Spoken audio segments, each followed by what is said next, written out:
We thought we'd start our video today on a little road trip. We're in Summit, Mississippi. It's actually Sunday right after church hours, and they're not really open with their downtown and with their antiques, but we knew that. We wanted to just come walk the streets and just see a little bit of Summit and kind of ground ourselves in a little small town. We feel peace when we come here. We do come here and shop a lot. They have a lot of little places you can shop. But we thought we would just come here today to kind of feel grounded and kind of remind ourselves what's important. Real people, real towns, just goodness, churches, businesses, small businesses. And that's kind of how we manage to keep our peace and a peaceful countenance in our lives, just by trying to stay connected and not getting swept up in everything.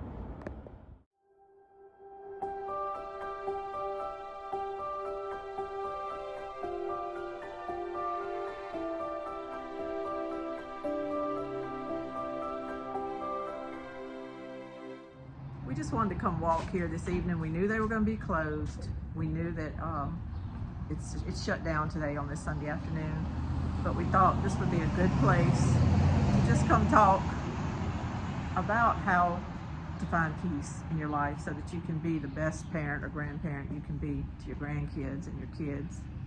So we thought we might walk a little bit and talk. This is an example of what makes Summit so beautiful.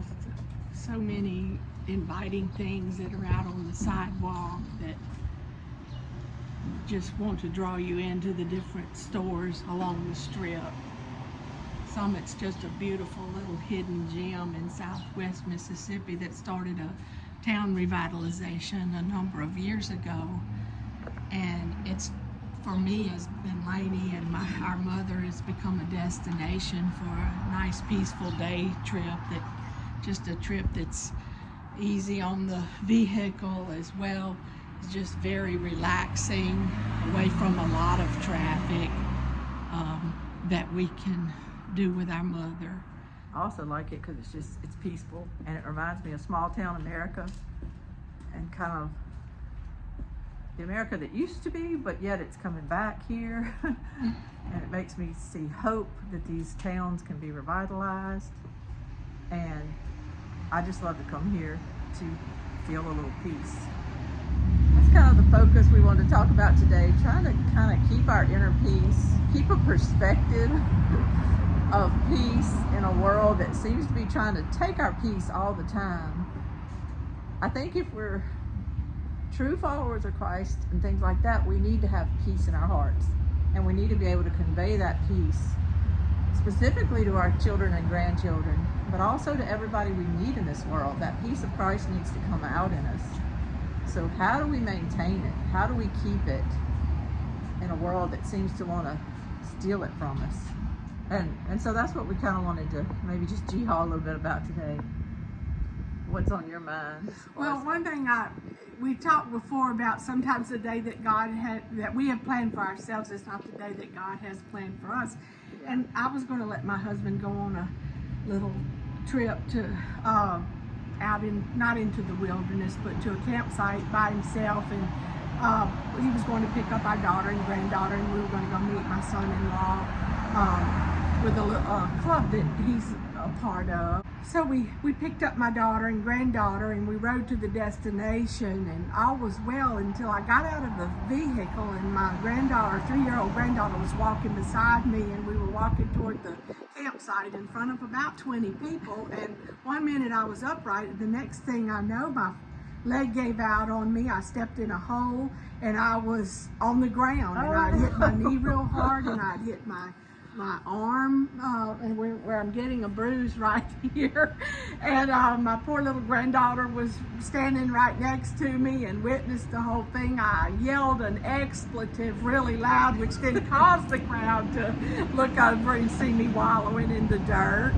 And everyone was in shock. And my husband finally got up and came to see about me and my daughter. And Mama got herself up And I Which, went. that ain't always pretty when we're trying to get up off the ground. That ain't always pretty. And when I went and sat in a lawn chair, and just lo and behold, my granddaughter came and leaned on my knees and looked into my eyes and said, "Mama, are you going to be okay?" And she gave me the biggest little kiss on my left cheek. Oh. And then about 10 minutes later, she came back to me in the chair and looked into my eyes and said, "Mama, it's going to be all right. You're going to be okay." It And scared her probably. she kissed my other cheek. And my daughter said that she is developing the trait of having empathy for people. And one morning her daddy wasn't feeling good, and she was worried about her daddy, and she worries about her friends if they skin their knee. Yeah. And I just thought, this is what I needed, God. I mean, this just erased any of the embarrassment or the pain that I was feeling from that fall. And as we went home that day, I just made a point to thank God for blessing her with the feelings of empathy toward her fellow man, because I think that will be a trait that she possesses that will draw people to her or friendships to her. But I also ask God to, throughout her life, give her discernment to know when she needs to take a step back and have empathy for herself and take care of self too. Because going back to our other video on listening, sometimes we can listen and listen and listen and listen with empathy to other people, but then it begins to maybe draw us down.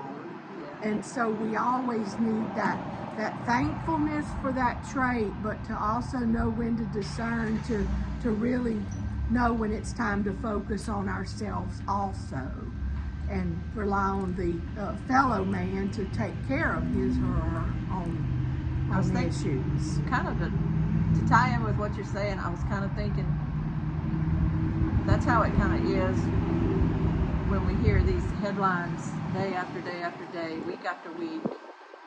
We have to have empathy for what we're hearing, but we have to also try to keep that clarity of mind that can filter it and to, take it in, but yet filter it in such a way that we don't lose our peace. Right. And we can feel for someone. I cry. Sometimes I'm getting ready in the morning and I hear something terrible, and there goes my makeup. Yes. I start crying, and you take it with you during your day. Especially if it's something like with the child this week that was found that everybody was praying for and hoping that she was okay somehow, somewhere, and she wasn't. And Yes. I think we all just gasped when we saw that they had found her little body this week. And you can't just go about your day normally when you hear something like that. But you also have to sort through it somehow, through prayer, through just quiet time, through turning off that TV or something for a little while and reset yourself, because so many people are depending on you to be okay. I think your little granddaughter, she had empathy and she wanted to make sure you were all right, but she needed you to be okay. She needed you to go back to being giggly and talking to her and laughing, because that's the mama that centers her. Yes. The mama on the ground don't center her. The mama that blew out the cuss words doesn't center her. So she needed you to kind of come back and be okay. I hope I didn't teach her a new word. Well, while you were falling on the ground, I was building steps yesterday, and I wasn't too proud a couple of times. I wasn't too proud. I got so mad one time I had to apologize to God last night. I said, "I'm so sorry about that." I would like to say I that was unusual, but I've done it before many times. I got mad, and but it's like, okay, that's all right. We've forgiven it and move on. But the steps weren't worth you weren't worth it. Right. I had my granddaughter coming last night. I had the 2 little ones coming today to pick her up. They wanted to play on those steps and see Momo's steps, and Momo needed to get back adjusted. Yeah. And you kind of had to let go of the embarrassment and get yourself back, because she needed Momo to have a good day with her and peace. And you did. And that's what we do. And we do it on a daily basis. We reset ourselves and we try to bring ourselves back to that peaceful place where we can best serve our families. Yes. And serve our children and grandchildren. And it makes us be in a better place, even to be kind to everybody we meet at stores. Exactly. People that work places we go to, just be happy.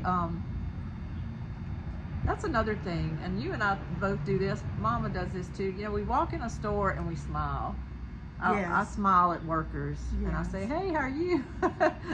And I think it just makes a whole difference in how your experience goes in that store. And I'm hoping it makes their day a little better. Yes. And I appreciate their help, and I tell them how much I appreciate them. Thank you so much. I appreciate you. You know, and people don't get to hear that a lot. And I think when you walking somewhere with a peaceful countenance and you're smiling and you're giving off this aura of hope and love, I think people pick up on it really quick. Yeah. And maybe it just makes a difference in somebody's day. I don't know. Hopefully it does. Hopefully you'll never know, but at least you know how you acted.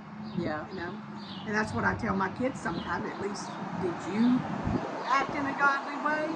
And that's all that really matters. If someone has been mean to them in return, or vice versa, well, what did you do in that situation? That's all we can do.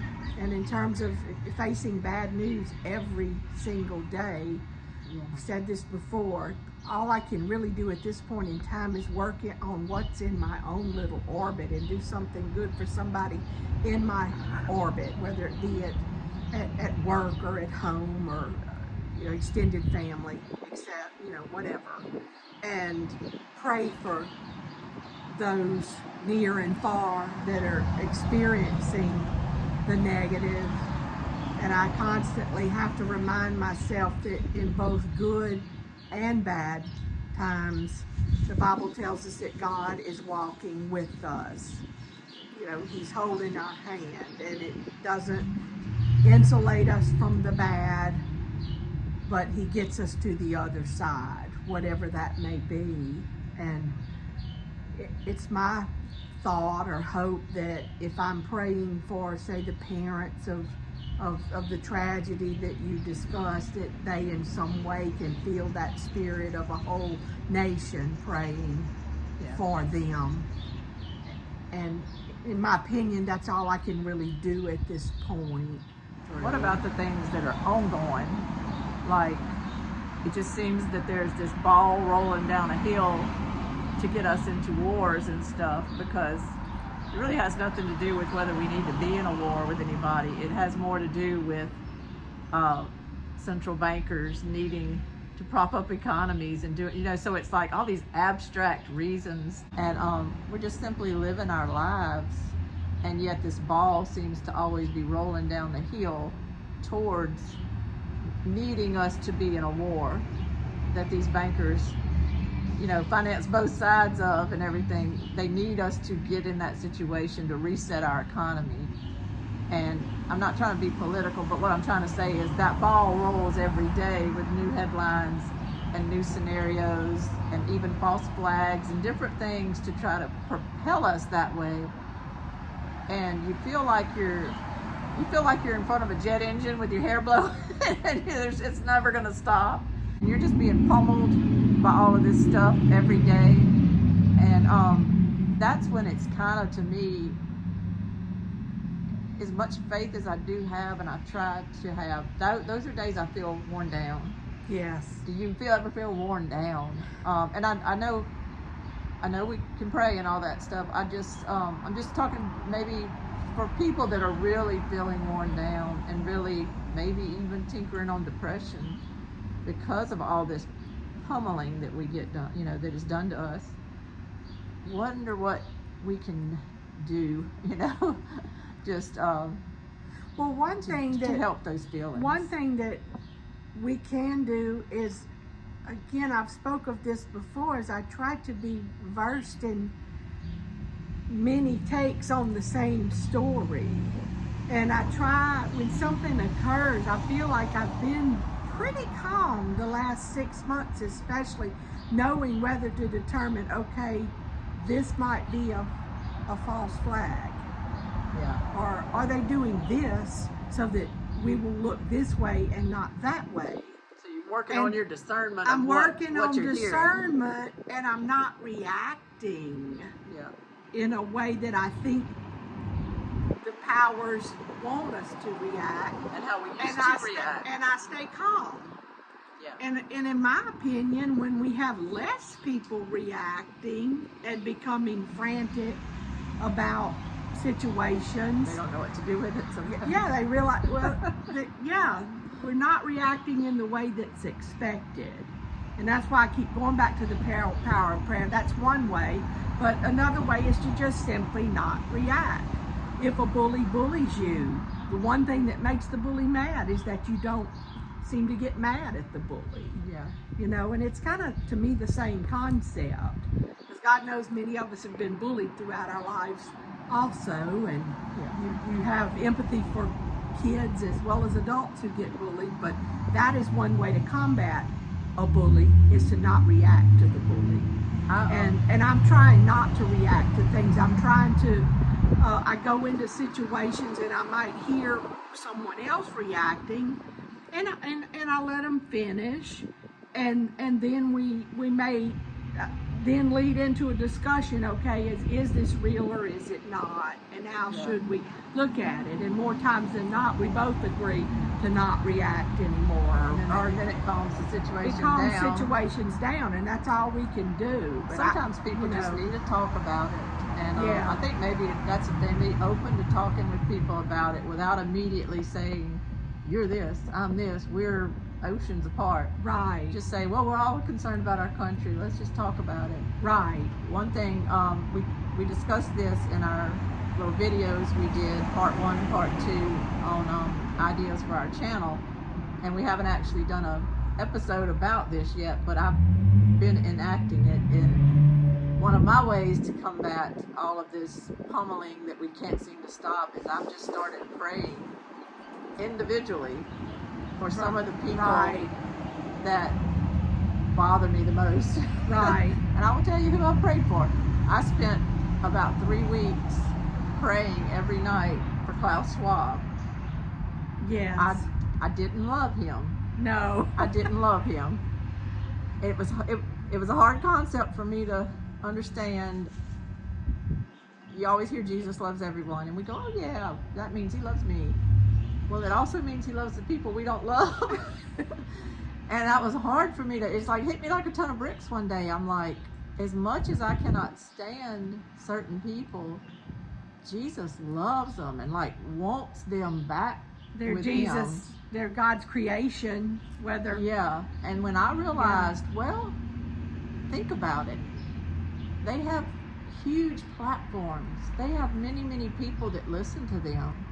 What better souls to turn to Christ and come back to Christ than some of these people who are doing not so Christ-like things a lot. And so I spent 3 weeks praying for Klaus Schwab every night, praying for his peace in his life, for him to just slowly, just slightly even look toward Christ, and I knew Christ would meet him right where he was at. Yeah. I prayed so many little nuances for his soul, and I do not agree with anything he does or anything, but I also have found that I don't hate him as much anymore. I look at him as my little prayer buddy now. Well, you have to eliminate the hate in your heart Yeah. for someone, for your own salvation. Well, which leads me to my next. Well, can I say, okay. after you said you were praying for that person, do you know that a week or two later, I read an article saying the organization of which that person was affiliated was just getting very upset because their plans just weren't working out. I didn't see that, but woo! All right. That doesn't mean they aren't going to regroup. I said, don't maybe care. Annie has something to this. Have you heard any headlines like that in a while? No. Woo, we got it. Klaus Schwab, I'm praying for you. Also, here's the next one on my list. And here's who I'm praying for right now. I'm praying every night for Barack and Michelle Obama.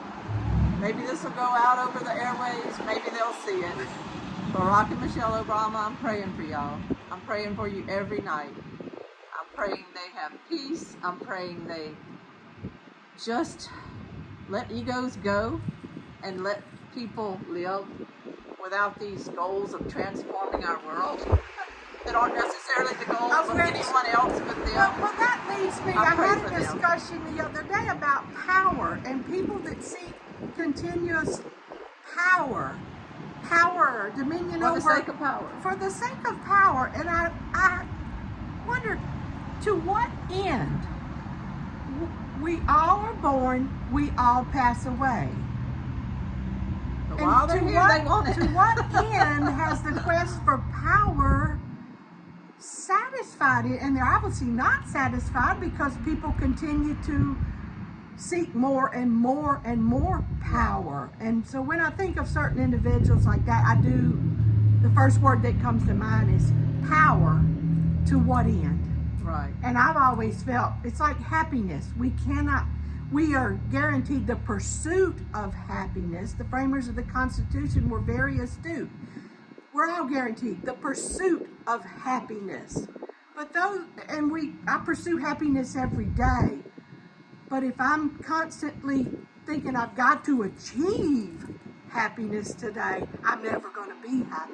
Or if I don't have it, I'm bad. You're Yeah, in control of and that. that's the same thing You're with in power. control of that. Power to what end? I don't know. I'm not sure. You know, I don't know. But I think the power is what they think is going to make them happy, but then it's never enough, and there's always another conquest. And it doesn't seem to be all about money because they have money. No, and it's they're not control. happy. So I don't know. That's not how I'm programmed back to be to powerful Yeah. and to harm or create miserable conditions for people, your fellow man, in order to achieve power over them. And I've never understood it. that's the thing is, you can have goals and ambitions, like say to make money or have a powerful job, or you can want things, but when your desires they're built upon the fact that other people need to be miserable, other people need to serve you, you've crossed lines there. Yeah. And those are the type of headlines we're constantly getting pummeled with, Yeah. They just had a big turmoil in Congress where our BLM, the Bureau of Land Management, was just letting people come in, and they're going to let foreign countries buy our mineral rights and stuff. Well, why would you sell your mineral rights in America? That should be like a no-brainer. Don't sell our mineral rights. But yet people who are in power right now and who we can't do anything about seem to be for it. And so those are the kind of things that make you feel helpless. And when these headlines, you hear about them in the morning, and they're begging you to call your senators and your congressmen and tell them to, it ended up not getting out of committee, thank goodness. But it ended up not happening. But when you hear the whole story going on and all the subterfuge going on, it can really rock you, and it can stay with you, and you can think to yourself, well, I went to bed tonight without ever calling a congressman, and maybe I'm dropping the ball, maybe it's all going to fall apart because I didn't do what I should have done to stand up to this, like I'm the linchpin. And you can really lose your countenance, and you can maybe even wake up the next morning with less hope. And we just don't need to do that. We need to stay hopeful. Stay hopeful. We need to keep praying. But at a certain point, we need to just find the places in this world that make us happy and give us peace. Like today we came to Summit and we said, we know they're closed. We know we're not going to buy anything. We know we're not going to spend any money. We probably won't even see anybody, and we haven't. might get a hamburger. But we're here. Yeah, we're going to find something to eat somewhere. But we're here because we wanted to take back some peace in our life. They're not taking my peace. They're not going to take my peace. I'll let you finish out if you want to say anything, but I'm not letting all these people steal my peace anymore or make it where I'm a nervous wreck around my kids or grandkids. I'm not giving them that. I'm not giving it to them. No, and I again, just to end, I thank God for the gift of empathy. I feel like He's given that gift to me also, and I continually give thanks for it. And I try to be empathetic with my local, state, national leaders, and I more than once tell myself, well, maybe they know the big picture, but I also have tried to become more discerning and basically to find news sources, and whether it be videos or news articles, and read as much as you can read on every point of view. Because we're just as smart as they are. I feel like if you are very discerning in that matter, then you can come to your own conclusions about how certain things work or how you should react in certain situations. And I have found it very beneficial not to fly off the handle, not to become full of anxiety, but just to, as you said, sometimes just give something 24 hours and think about it and discern. Yeah. And then you may come to a different conclusion.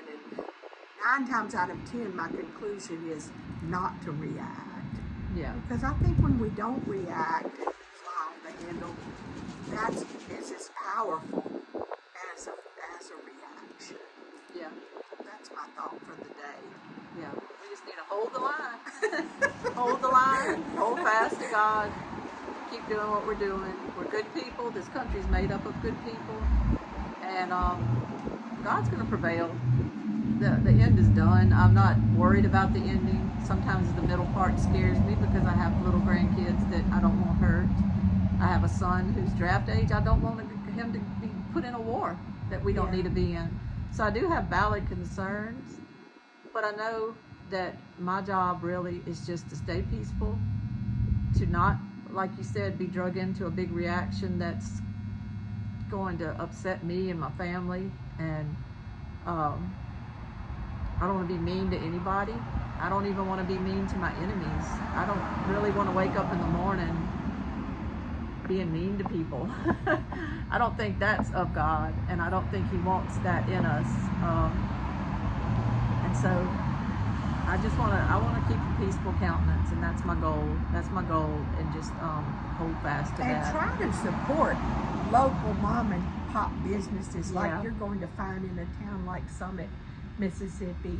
It's my life goal to support small businesses. Yeah, and little places. And then when you go in there to buy things in these little businesses, they talk to you. They appreciate you being there, and they talk to you. And to harken back to the video on listening, we all want to be heard and listened to. And so the more we can support people, the better. We're going to show you a few little sites over here around Summit, Mississippi. It's just north of Macomb, Mississippi, off of I-55. And it's a beautiful little place. We've been blessed to be here today.